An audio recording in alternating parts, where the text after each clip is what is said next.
اگر بچہ غصے میں ہے اور آپ بھی غصے میں ریئیکٹ کریں گے تو کانفلکٹ بڑھے گا۔ تو سب سے پہلے آپ اپنے آپ کو کام اور کمپوزڈ رکھیں، اپنی آواز کو دھیما رکھیں to show that you have the authority to control it. یاد رکھیں اونچی آواز کنٹرول کی علامت نہیں ہے۔ اس کے بعد بڑے وقار کے ساتھ دھیمی آواز میں بچے سے کہیں بس اسٹاپ اٹ۔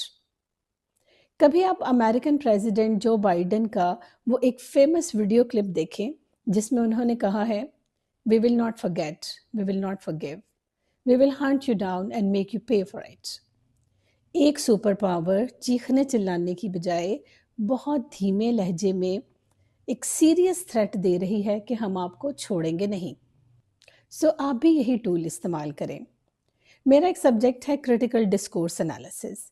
اس کے مطابق دھیمی آواز شو کرتی ہے کہ صورتحال آپ کے کنٹرول میں ہے اور آپ بالکل پریشان نہیں ہیں، جبکہ اونچی آواز اور غصہ یا ایگریشن یہ شو کرتا ہے کہ آپ اندر سے ویک فیل کر رہے ہیں، آپ کو سمجھ نہیں آ رہی ہے، آپ چیزوں کو کنٹرول نہیں کر سکتے، آپ بے بس محسوس کر رہے ہیں، اسی لیے آپ چیخ اور چلا رہے ہیں۔